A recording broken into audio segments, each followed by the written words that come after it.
of Cafecito Espiritual, also a wellness guru and a yoga instructor, and a really well-rounded individual in the spirituality world, especially with something that I learned greatly when in trying to prepare for this interview, which was urban spirituality. So welcome, Carlos. Bienvenido. Hi, Gabriel. What an honor to be at your show. I love the energy and I love the vibe. It's an amazing place to be. I love it. Thank you so much for your invite.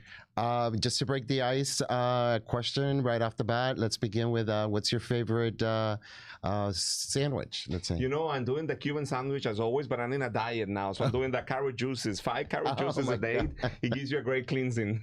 It really does. It really does. Any particular juice that you like? Oh, just 5 juices a day. Carrot juices are the best, and it's like a cleansing for the body and the soul. You know, you do the carrot juices. You put it in an extractor in a juice, and you drink 5 juices a day during the whole day.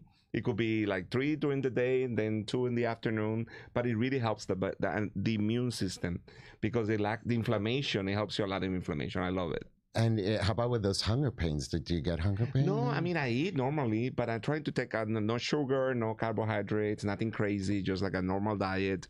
I mean, I think we live this society is a lot of super bad consumption when it comes to food. So something that we need to take care of also. Well, that's part of our topic today, taking care of ourselves. But first and foremost, I want to say Happy Pride to everybody and to you as well. So I would like to pin this on you. Thank you so much. Thank you. Welcome. A Latino, a gay, Hispanic, a proud Latino. That's right. I consider myself to be a gay, Hispanic American. I mean, what a blessing to be in the United States, and few countries have this visibility of being a gay, proud Latino. That's right. And today's message was, I'm proud of who I am, and I'm proud of what I've become, and I'm proud of what I will continue to do day in and day out. So totally. I mean, to people in, if you live in Iran, if you live in Iraq, in Afghanistan, in Egypt, there are certain places that you cannot express the love to someone. So imagine that we have this privilege that few people have, and something that I don't take for granted in this country. So tell us a little bit about yourself, that your upbringing, your what got you into the world that you're in now. Guide us into your story. Well, I'm a Colombian. I was raised in Colombia. I came to the United States when I was 13 years old, north of Colombia, near Cartagena, a small town in Cincelejo, which is only like 35,000 people live there. Okay. I mean, the electricity goes off at 2 in the morning. Okay, well. So imagine this Colombian Latino living in the United States since I was 13 years old in New York City. And I remembered when I got there, it was super cold. And really proud of my background, come from a very humble family, stick to the traditions, but I was able to live in United States since I was 13 years old, and came to New York City, went to school there, went to college in New York, and then I came to FIU, Florida International University, became a journalist, then I became a yoga instructor, Kundalini yoga instructor, and now I work as a life coach. So all those 3 combined gave me a lot of tools to make this place a better world and a better person, because you're a great person. I mean, just getting to know you is like that's a big portion of this whole thing, is to really get to know you as a person, and that's why we're here for, to learn about you and what it is that you do, and what got you into the spirituality world. It was a personal journey, being through childhood experiences, and also to coming through my own self, my own identity as a person. I mean, I feel proud to be a gay man, and I feel proud to be a Latino, but I had to take all those labels out. It's just a soul experience, living a human experience, and part of that process is to your own journey of revolution. Who do you want to become? And it's like polishing a diamond. You have the diamond, then you start polishing, and it's like this lotus flower that glows in an ugly water, and then you see this beautiful flower blooming, and that's what life is about. I have, through my own challenges and experiences as a child, I came to a surface that I came here to serve and make this place a better world. What was it that really made you get into the world of spirituality? Through pain and through sorrow, you get to discover that there's a lot of resilience, and there's a lot of movement in healing and determination. Determination. So coming from my parents came to this country when I was 7 years old, so I didn't see them until I was 13 years old. So obviously there is a lack of, loss of homeland. There is identity issues, not growing with parents, living this American dream that caused a lot of also problems and despair. So in that process, you get to know that what is the gift of pain, and how do we get into a pain that allows us to become better person. So through the pain and the sorrow of not growing up with my parents, through the pain of surfing into my own identity and finding who I am as a person, you get to the point that you discover yourself into this spirituality. And I do want to say that, unfortunately, the LGBTQ community has a place of there's lack of spirituality. And I think the LGBTQ community has suffered so much because, as you could see, the traditional religions don't support the LGBT community, as Christianity, as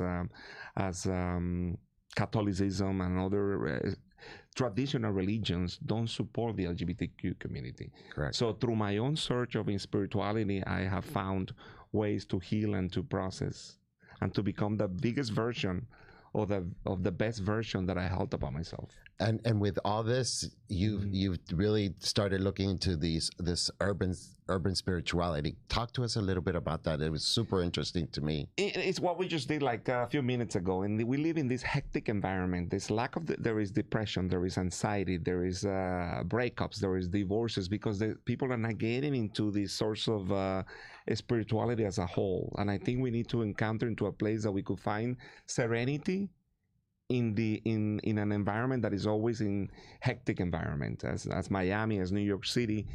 Growing up in New York City, there's a lot of noise. The problem, Gabriel, is that there's a lot of noise. There's a lot of output, but there's not too much input. And that's troublesome, because you can't be always producing, never taking in. Yes, and I think we need to educate ourselves about emotional education, spiritual education, and also financial education. Those are three major problems that we're facing these days. There is a lot of doing, but there's not a lot of beingness. You have to be something. Somebody recently said, why is it that in the at least in the gay world, you're either really successful or you're involved in drugs or something like that. And that's not every case, but there is a lot of those cases. That's part of having the lack of spirituality, being centered. Those are things that are extremely important in our lives, and especially being centered and being grounded. That's why I love going to the beach, because it grounds me. Just laying there and putting my feet on the ground and emitting negative energy and absorbing the positive. That's part of healing, right? Yeah, and then also you need to build a community. A lot of the LGBTQ community, there is a sense of lacking, and there's not a sense of belonging. And we need to build a community that grounds you, because as you can see, traditional religions don't support the LGBTQ lifestyle. And that's something that we need to address these days in order to find some type of peace and emotional and mental health in the process. That's why you see within the LGBT community a lot of drug addiction. You see a lot of sexual abuse also. There is a lot of sexual health issues also. Because as you know, we come from traditional families that they don't provide the sexual education that an LGBTQ person must have.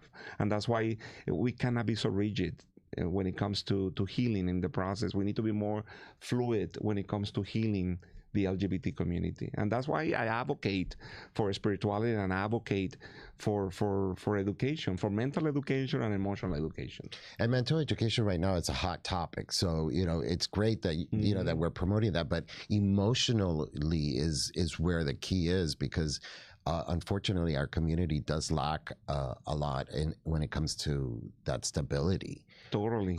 It comes from being rejected by family, being rejected by friends, by society, by the norms, even by religious organizations. So, and with all these laws, that unfortunately, we're setting ourselves back. But really, these are things that set us back, and we need to have that outlet. And how is it that we get to that place? How can we get there? It all goes back to self-worth. It all goes back to self-acceptance, and it goes back to, we can't be so rigid. It's not black and white when it comes to the LGBTQ community. We have to allow ourselves to go through this process of healing, that it will take a couple of years to the mental health awareness the LGBT community needs. And I think as an advocate of just being a person of service, because I consider myself not just to be a gay person, I consider myself to be a journalist, I consider myself to be a yoga instructor, and also Who happens to be gay. happens to be gay. It's Right. it's not an attribute to be gay. But again, through the challenges and through a self process of healing, I discovered all these alternatives that are not traditional for people to empower themselves, and also for my own journey of becoming the best version of that I held about myself. I just happened to work in Univision as a life coach, but it took me years in the making. So every person, again, we have to polish the diamond, and you have to really work on yourself to have the emotional and the spiritual awareness that every person should have, of course, in their journey of healing, and just really of life, because it's what gets us through these difficult moments. Recently I had many difficult moments personally, and really what got me through them was my sanity and my stability and my financial stability, and like you were saying, it's not just physical or emotional, but it's also financial. So it has a lot to do with it, and it all goes into play. Take us to a scenario where you've been most helpful in, and that you've seen yourself most recently. When I found the Cafecito Espiritual 7 years ago, never in my wildest dream would ever thought I was going to be at Univision 7 years after. We did meditation at 6:30 in the morning every day, yoga classes from 4 in the morning to 6:30 in the morning. 10 people show up, then 40 people show up, then 60 people show up. And it was like, wow, we did something amazing for the community, providing free yoga classes in Miami, and it became a movement. So after that, we launched Cafecito Espiritual as the company, and we concentrate on art, spirituality, and entertainment. So through events, through programs, through content, we allow people to elevate their lives. Latinos, there are 62 million Latinos in the United States, and there's a voice there that we need to speak to these Latinos and also create a different conversation, generational wealth. It's important to generate generational wealth among Latinos. The dispersity between these Hispanic communities is huge compared to the millionaires in the mainstream media. So there's a lot of work to be done, especially in the LGBT community, but also within the Hispanic community. There's a force, there's a driving force, but they also have to be empowered, and they also have to be generational wealth that we need to create. And being an immigrant, which love this country, the stories have to be changed, and we need to uplift the Latino community into have a bigger force when it comes to the U.S. Hispanics. So not have that mentality of that. The mentality of scarcity, the mentality that I don't deserve, the mentality that I'm just this poor me. I've come from a very humble family in Colombia, but I was able to break all these stereotypes. I worked for ESPN Latin America. I was the editor-in-chief of a magazine, my lifestyle magazine. I worked for Fox News in New York. So I've been breaking all these stereotypes because I want to belong, and belonging is important for me for my own healing. And you've been recognized by many of these institutions, right? Yes, and I won the GLAAD for Best Spanish Journalism a couple of years ago. Congratulations. I read that the other day, and I was like, wow, that's great. When you break these barriers, you don't even realize it sometimes, right? Why is that is it that we're so caught up in the moment, or is it that what? Well, you become a trailblazer. And once you become a trailblazer, my purpose is bigger than my fear. And I always thought that my desire has to be bigger than my fear. How many insecurities I had to overcome to be an air camera, how many people, an air talent, how many doubts I have to overcome, my own shadows, to be the person that I am today. So that takes a process. It does, and it shows that you've been very successful at it. What do you see yourself? What's your next step? I do believe that there is a spiritual muscle that we need to be developed within the Hispanic community, also an emotional muscle and a financial muscle. These three muscles need to empower the Latino community to the highest version of who we really are. The stories have to be changed. And I think through storytelling and through the type of work that we do in journalism, and also through the impact that we have in Vitamina para el Alma and Primer Impacto, which is the first ever emotional, spiritual coaching segment ever done in the Hispanic market, for more than 62 million Latinos is a huge responsibility, which I don't take for granted. And you broke that barrier, Yes, right? yes. And what propels you to keep going? I think that you have to peel the onions. You go peeling the onion, and you keep peeling to see what is it that to unfold and the light to reveal itself. There's a lot of light. I think the Creator has something. The Creator has a bigger plan for us, for you and me, and we have to peel the onion for the light to reveal itself. I always think, okay, what is my purpose in 10 years? It's a daily thing. It's about really doing the best thing that I could do for the community. And you said being Hispanic and being gay, those, you were already a minority, and then, we then put another layer on that onion that we have, which is gay, and really, does that have to hold us back? No. Fortunately, I think here in Miami, we have that ability that, we're probably the largest, population now here in Miami, possibly, and we're not exposed to what it is to be living in other cities as a Hispanic gay male, so we're fortunate that we have this ability and this greatness of Miami. But just go a little bit north and things change, correct? Yeah, there is homophobia, there is xenophobia, but again, we have to step out and become the biggest version that we held about ourselves. And when you reaffirm your identity, you reaffirm your dignity. I love that. I love that. Can you repeat that again? Every time when you reaffirm your identity, you reaffirm your dignity. I am a gay, proud Hispanic American. And I'm so proud that I could speak, have my own voice, that I have a voice. And every time I reaffirm my identity, I reaffirm my dignity. Every time I speak in front of a camera, I know that I'm bringing something to the community. And regardless of the differences, there is something that we need to do here. And what is that? Which is we need to empower Latinos. We need to empower Latinos, and we need to empower a community that needs to have a voice, a driving force. There are 62 million Latinos, and we need to have a voice for them. We need to become more leaders within the community. And if it's something that we could do through the arts, to entertainment, to spirituality, then we're doing something, Gabriel. Of course. And that's why I want to congratulate you for the type of work that you're doing here, because this has a little bit of voice of what we need to do at this moment. Well, it's all about empowering, really our community. Yes. And that's why I wanted, when I was offered this opportunity, I was like, I have to, because the voice, there's a void there, and the voice needs to be heard. Totally. Regardless of who I identify with, or who what organization or what division I am with. It really has to really pinpoint of myself as as an identity, as a gay Hispanic male who has that ability that their voice needs to be heard. So yes, and also a spiritual being. You're just a spiritual being having a human experience. Again, when I speak in front of community leaders, when I speak in boards, I don't go there as a gay man. I go there as a community leader. Exactly. When I speak to editorial meetings, I don't go there as a gay man. I go there as a creative guy who has all these ideas, and let's sit all of us in a mindset coaching mastermind. I have never put labels that drag me down. I put achievement that move me forward.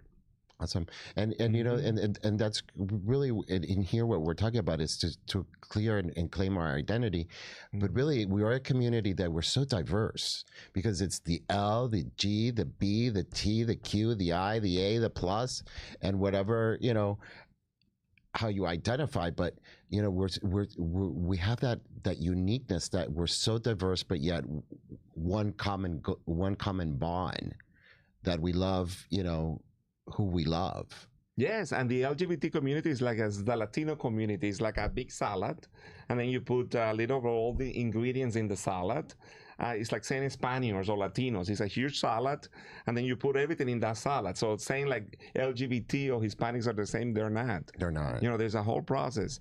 But again, the lack of spiritual health, the lack of emotional connection, and the lack of opportunities within the Latino community and within the LGBTQ community, it's what causes problems within the LGBT community. I think we need to have more awareness of emotional mental health. And once we attribute that and once we contribute, things will change a lot. That's why there's a lot of drug abuse, there's a lot of sexual addiction, and there's a lot of despair within the LGBT community. because they haven't found a place of belonging. And do you think that's what leads to promiscuity as well? Well, that leads to a lot of drug addiction and also, drug abuse, and also a despair of the heart and the soul. Because why do artists get with artists? Why do singers mingle with mingles? Why do songwriters get with songwriters? Because they fit to one another. But the LGBT community needs to find a place where they can have a sense of belonging. Once we have that sense of belonging, we're creating a better community. And one of the things that really lacks here in Miami-Dade County in the LGBTQ world is that we don't really have a center here, a pride center. Broward has one, but Miami-Dade doesn't. And that's really something that has a need that we have to really create a space for that. And that's something that, I'm looking into, how it is that we create a safe space where we could have, yoga sessions or mindfulness sessions or an art exhibit, but it'd be within our community and it'd be a safe space regardless of where it's located. Yes, and also therapy has to be involved, and it has to be more it doesn't have to be so rigid, because as you know, the LGBTQ community cannot be rigid. There's a sexual expression, there is sexual gender expression. Totally. So, and we have to also navigate, the therapy has changed. Community therapy, which allows LGBT community to express themselves in so many forms. So you can't be so rigid. Again, the traditional religions, such as Catholicism and Christianity, has created such a huge problem within the LGBTQ community, because it doesn't allow them to express fully who they are, or to participate completely. Exactly. Yes. So that's why the LGBT community needs to find solutions and also alternatives in spirituality to find a sense of belonging and identity and feeling, within, again, I keep on saying it, being grounded and being centered is so important. Yes. We just meditated, a couple minutes right before the start of the show, and really it grounds you and it just really elevates you to a level of empathetic and I think that's something that's missing nowadays, is a lot of empathy. There is a crisis of mental health. I could say there's a crisis of mental health, and just because the LGBTQ community also faces a lot of identity issues, it multiplies and it amplifies the message even stronger. So we have a crisis of mental health in this country and also in the world. Of course, but how can we solve this locally? What do you see as? I think it has to be some help from the private sector and also from the government sector. We need to implement an easy access to health care resources and also mental health resources. And that has to be multiplied, amplified, and also provide all the resources that we need. You keep on going back to mental health and how much therapy is important. I'm just going to put it out there. I myself, I'm going through therapy right now. And I feel that, the days that I come out of that session, even if I've had the session to be virtual, I feel so much lighter that day. I feel so much more empowered. I feel so much more energized to keep going. So to your point, 100%. We need more therapy. We need more mental awareness and identities and really figure out where it is, because we cannot continue on the path that we're going with, especially with these mass shootings, for example. They always say it's mental health, but how are we going to fix that? We really need to find a solution to that. Yeah, and take out the stigma of mental health. I remember in 2020, 2 years ago, I was in a red carpet. And I was interviewing a celebrity, a huge important celebrity in the Latino community. And after I left the interview, something happened. And I started becoming less, there was something that I was missing in the process of interviewing people and doing the type of work that I do as a reporter. I went to a therapist, and he mentioned to me, you have overstress, too much work. You have dysthymia, which is a mild depression.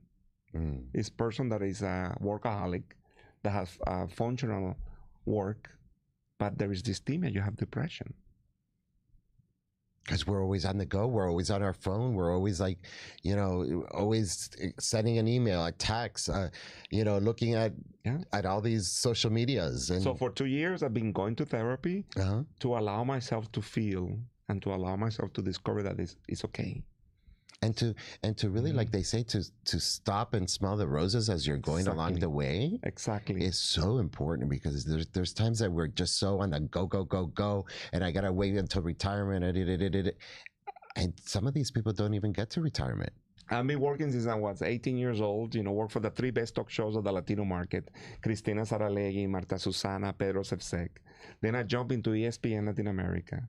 Then I went to New York. I became a Fox News anchor, was a reporter for Azteca America. So imagine, in the going, there's no process of feeling.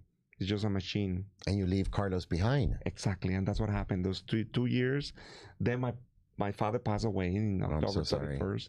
So, I've been dealing with the grieving also. Of course. Grieving the process of grieving, a beloved one, a loved one. I lost my mom January of this year. So, I'm right there with you. So why is it that we have this society that always tell us to do things, be the go-getter and not a go-giver?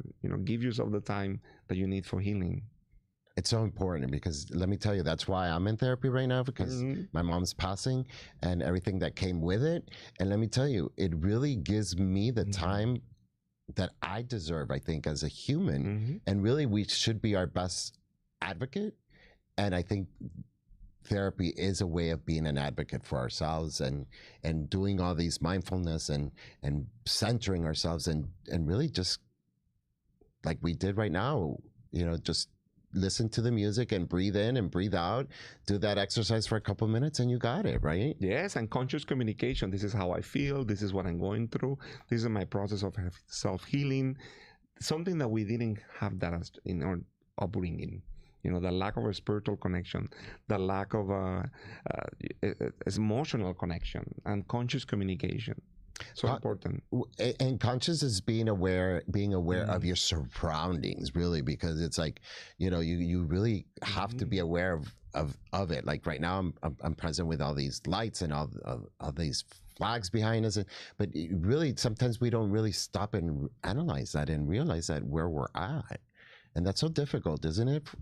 Yeah, I mean, especially in this Latino community, especially in the type of field of, the type of work that I do, that I interview celebrities, public figures. I have to be in front of a camera. I also have to speak with, people that are in a high profile caliber. So you get used to the process of just, think this person go to the bathroom as you do. And they put on the pants the same way as everybody. They have the same challenges as you do. Right. And then you humanize the experience. Humanize the experience. You need to humanize the experience. I like that very much. Humanize, which is a soul-to-soul level. Conversaciones de alma a alma, soul-to-soul level. We all live this human experience, a spiritual experience, having a human experience. And I allow myself through Kabbalah, which I love Kabbalah, which is an amazing spiritual tools that you could use daily, through meditate and through connect. What is it that my Creator wants me to do in this planet? What is it that I came here to do? And I want the light to reveal itself daily. What is it that I'm doing for the light to reveal itself, and for the Creator, for me to use me as an example, and also as a tool to bring light to people. How many people have called me, hey, you changed my life just through one sentence.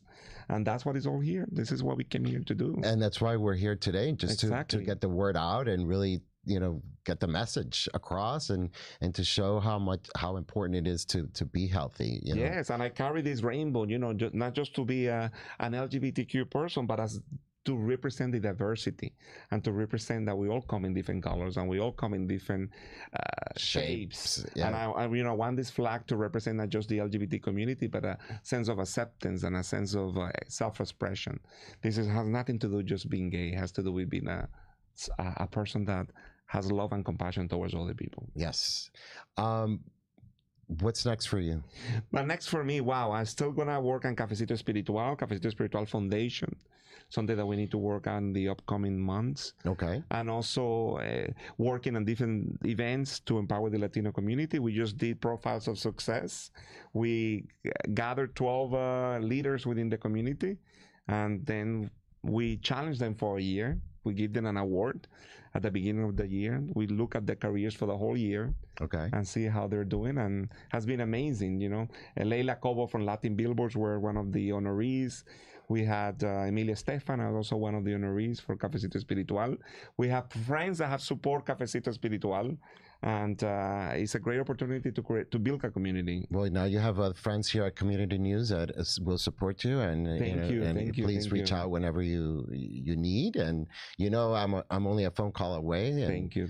So thank you so much for coming today. Thank you for spending your afternoon with me and sharing not only with me but sharing with everybody today's word and the message that you brought us. So thank you so much for coming. And that's our show for today. Thank you so much. Until next time. Goodbye.